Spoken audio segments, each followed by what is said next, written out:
တချို့တွေကမျှော်ကြတယ်တချို့တွေကအပုတ်ချတယ်နောက်ဆုံးတော့ကျွန်တော်စဉ်းစားလိုက်တယ်ဗျာကျွန်တော်ကိုယုံကြည်လေးစားတယ်ကျွန်တော်လူတွေအတွက်ကျွန်တော်ပြောစရာရှိတာတွေပြောရအောင်ပါပဲကျန်တဲ့မနာလို့ပုတ်ချတဲ့လူတွေတော့တခါတလေလဲခေါင်းထဲကထုတ်ပလိုက်တာကောင်းပါတယ်ဗျာတတိတော်လဲထားရတာပေါ့လေလူဆိုတာအနေထိုင်တက်အနေထိုင်မတက်ရင်အာယုံနောက်ဆရာကိစ္စတွေဖြစ်လာတတ်တာပေါ့ဗျာဒါကြောင့်စကားပြောတဲ့ကိစ္စလေးတွေနည်းပါသွားတာပါအခုတော့အားပေးစကားပြောချင်လို့နောက်လူတွေကလည်းကျွန်တော်ပြောပါဦးမို့ကျွန်တော်လူတွေပေါ့လေဒါကြောင့်ကျွန်တော်ပြောပါတယ်အားပေးစကားဘယ်လိုပြောချင်တာလဲဆိုတော့ဘာအတွက်ပြောရတာလဲဆိုဒီຫນွေဦးတော်လှန်ရေးဟာကျွန်တော်တို့အောင်မြင်နေပြီကျွန်တော်တို့နိုင်နေပြီဗျကျွန်တော်တို့ရခဲ့ပြီအောင်မြင်မှုဘာကြောင့်ဒီလိုပြောနိုင်တာလဲဆိုတော့ကဘာမှာမြန်မာပြည်နဲ့ပတ်သက်ရင်ကဘာသူကဘာသားတွေကကျွန်တော်တို့အထင်မြင်နေသိသွားတာတွေအမြင်မကြည်လင်တာတွေဖြစ်ခဲ့တယ်ဗျလွန်ခဲ့တဲ့50နှစ်ပေါ့ကျွန်တော်တို့ရဲ့နိုင်ငံရေးခေါင်းဆောင်ကြီးတွေရဲ့တချို့သောမူဝါဒတွေအားနည်းချက်တွေရှိခဲ့တယ်ပို့လင်းလင်းပြောရရင်အမှားအယွင်းတွေရှိခဲ့မတူတော်တွေယနေ့ကျွန်တော်တို့ပပဆက်ဆက်ပြစ်ခတ်တပ်ဖြတ်နေတဲ့မိစ္ဆာတွေကို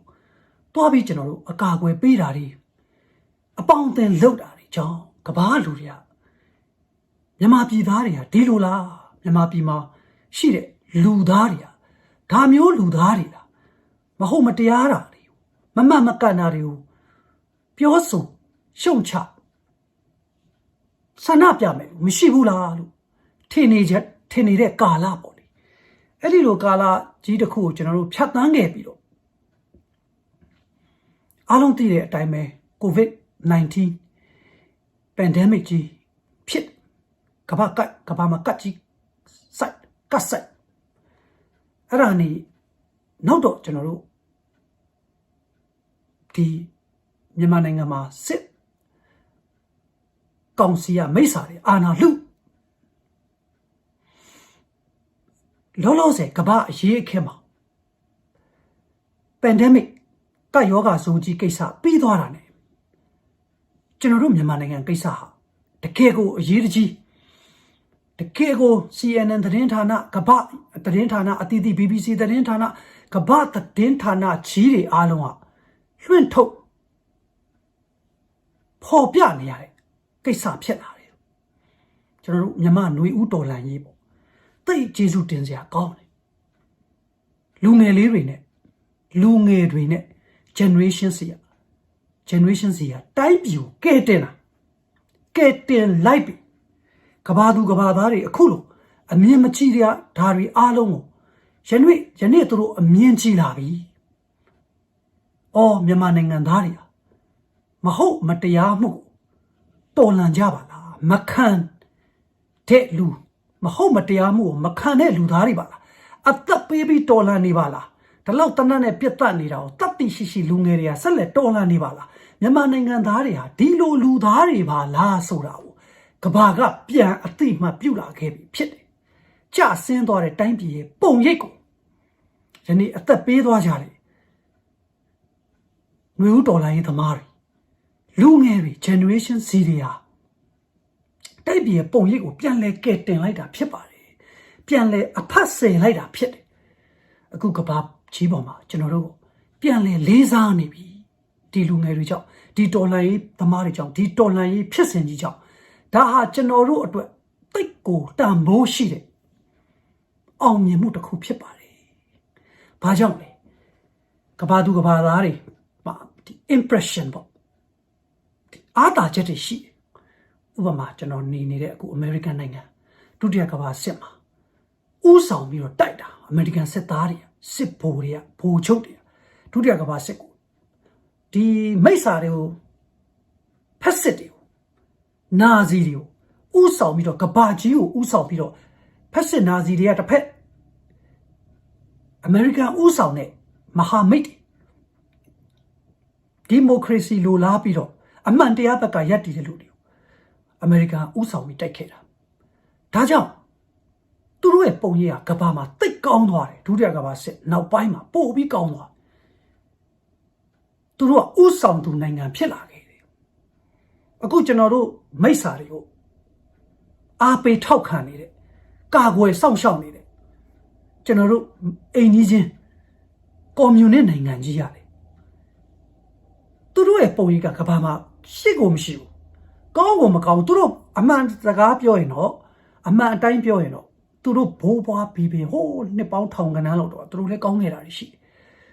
ကျွေကိုသူတို့စတယ်အသုံးပြုစက်ကို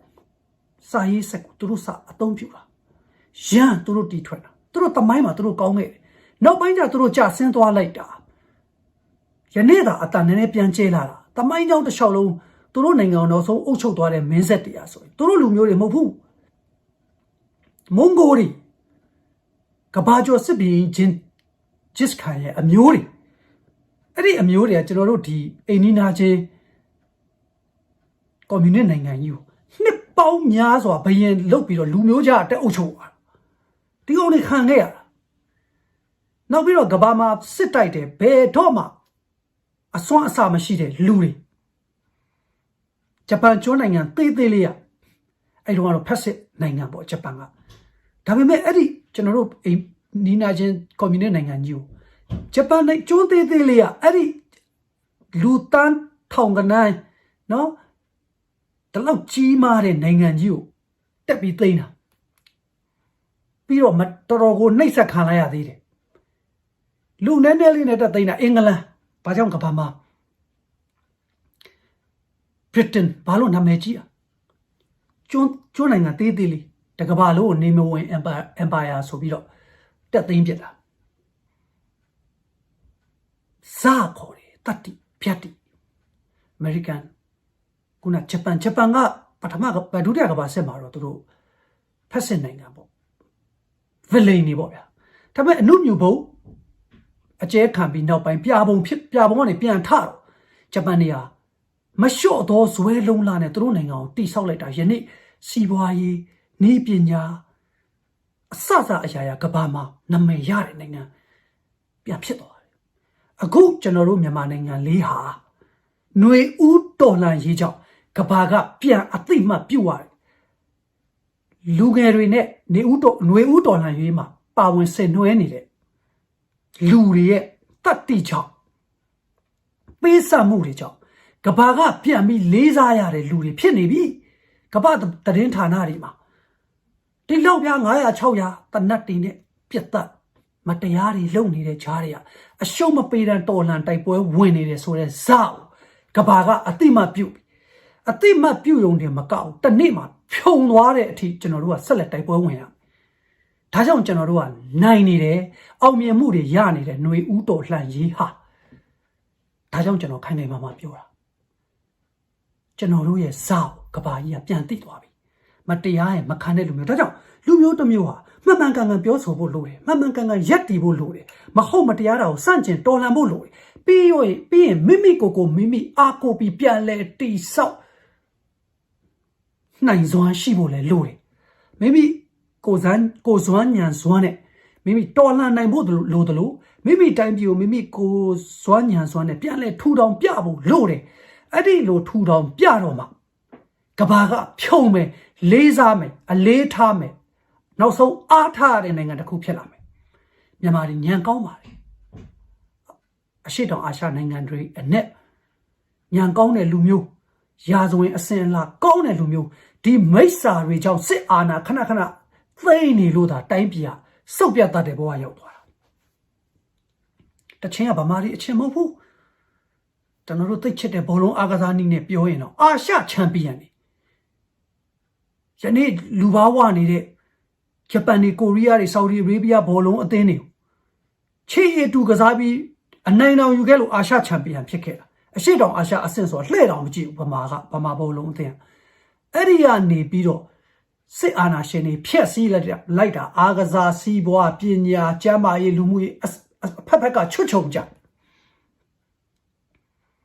အခုပိုင်မလားလို့အာဏာယူတွေမိစ္ဆာတွေကဟလာသူတို့များနိုင်မလားလို့အနိုင်ကျင့်လို့ရမလားလို့စဉ်းစားပြီးတော့လောက်ကြပြန်ပြီ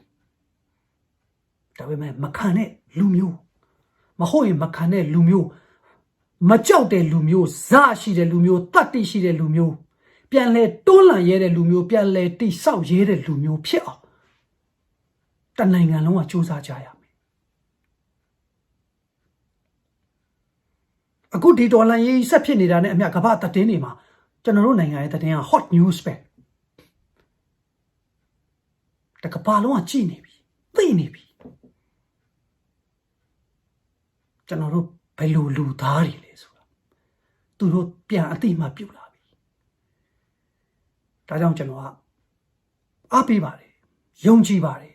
ကျွန်တော်လည်းကျွန်တော်နိုင်တာအကုန်လုပ်တယ်အပုတ်ချတဲ့လူတွေရှိတာတော့စိတ်မကောင်းဒါကျွန်တော်တို့လူမျိုးရဲ့သဘာဝလိုဖြစ်မနေ့က post လေးတစ်ခုရေးလိုက်တယ်အဲ့ဒီလိုစိတ်ဓာတ်တွေကိုလည်းကျွန်တော်တို့ကပြင်ရကျွန်တော်မပူပါနဲ့ဗျတိုင်းပြည်လည်းပြန်လာပြီးတော့နိုင်ငံရေးမလုပ်အခွင့်အရေးမယူစီးပွားရေးတောင်မလုပ်ကျွန်တော်တချင်းဆိုတဲ့လုပ်ငန်းလေးတော့ပြန်လာလို့မစားဘူးယုံလိုက်ပါမနေတာလို့မတတ်တာလို့မခံခြင်းလို့တာဝန်တစ်ခုလို့ရှိတယ်လို့သဘောထားပြီးတော့အဖက်ဖက်ကနေကျွန်တော်ကိုညီလျက်ရှိတယ်ကျွန်တော်လူတွေသိတယ်မြန်မာနိုင်ငံမှာကျွန်တော်တကယ်အားပေးတာ10ယောက်မှ1ယောက်တန်း90ရှိတဲ့အနည်း9တန်းပဲကျွန်တော်အားပေးတာပါဗျာယုံကြည်တာပါစိတ်ချတာပါကျွန်တော်သိတာပေါ့10ယောက်မှ1ယောက်သေးဗျာဒါပေမဲ့ကျွန်တော်ဝယ်မနေပါဘူးကျွန်တော်ခုံတောင်ယူတယ်ဘာလို့လဲသိလားအဲ့ဒီ9တန်းဟာလူကောင်းသူကောင်းနေဗျာအတွေးခေါ်အမျှော်အမြင်မှန်တဲ့လူတွေကျွန်တော်အားပေးလို့မှန်တယ်လို့ပြောတာမဟုတ်ဘူးเนาะသူတို့ရဲ့ဝတီကိုကမှန်တဲ့လူကျွန်တော်ခဏခဏပြောတယ်ငပေါ်အယောက်100လာလက်ခုပ်တီးတာကျွန်တော်မလိုချင်ဘူးခိုင်မာလူ1ယောက်လက်ခုပ်တီးတာကျွန်တော်လိုချင်တယ်ကျွန်တော်အဲ့တိုင်းဖြတ်တန်းတယ်ကျွန်တော်ကြည့်လည်းမဆိုင်ကျွန်တော်အဲ့ဒီလိုဖြတ်တန်းခဲ့လို့ကျွန်တော်ယနေ့တိုင်မမချာချာနေနေတာပေါ့ဗျချိုချိုဖက်ဖက်လုတ်တိုင်းသာကျွန်တော်ငိုနေရမယ်ဆိုရင်ကျွန်တော်ဆိုတဲ့ကောင်အမှုန့်ဖြစ်သွားတာကြားလာကျွန်တော်လူတွေအတွက်တော့ကျွန်တော်ဆက်လက်ရက်တည်သွားမယ်အဲ့ဒီ9တန်းလောက်ပေါ့10ယောက်မှ1ယောက်ပေါ့ကျွန်တော်ရက်တည်သွားမယ်သူတို့အတွက်ပဲကျွန်တော်နေနေတဲ့ဒီမြို့လေးကတိတ်လှတဲ့ကမ်းခြေတွေရှိတယ်ကျွန်တော်တော့ထိုင်နေအောင်မယ်လမ်းနေအောင်မယ်အားရင်လေပုံမလေးတွေရေကူးဝစ်စုံလေးတွေကျွန်တော်မတော်ပြဘူးတိတ်နေပါတယ်တော်ပြတဲ့အချိန်ကြီးအတွက်တချင်းကြီးရင်တော့မိုးကားကြီးလို့တချင်းမျိုးကျွန်တော်ရေးခဲ့တန်ပုံတီမအားလောက်ဖဲ့တဲ့တချင်းຫນွေဥတော်လန်ရေးဆိုပြီးကောင်းစဉ်လေးနဲ့တပုတ်ဟိုတော်ရတယ်ထပ်တင်ပေးသေးတယ်တချင်းရေးတာတော့ကျွန်တော်အဲ့လိုရေးတယ်အချက်တချင်းရေးတာနေသွားပြီဒါပေမဲ့ကျွန်တော်အခုပြောနေတယ်ကျွန်တော်ခံယူချက်ကိုပြောတာနော်ကျွန်တော်လူတွေကျွန်တော်အားပေးတဲ့လူတွေနဲ့ကျွန်တော်ခံယူချက်ကိုပြောတာထပ်အားပေးမှုကိုလက်ဖြတ်တောင်းနေတာမလိုအပ်ဘူးကျွန်တော်49နှစ်မကြခင်50ပြည့်ကျွန်တော်ဘောဟာတိတ်ကောင်းတယ်အေးဆေးပဲဒါပေမဲ့ကျွန်တော်မနေတတ်ဘူးမနေရဘူးကျွန်တော်ဆက်လက်ကူညီနေမယ်ဘသူဘာပြောနိုင်တယ်လို့ပေါ့လေ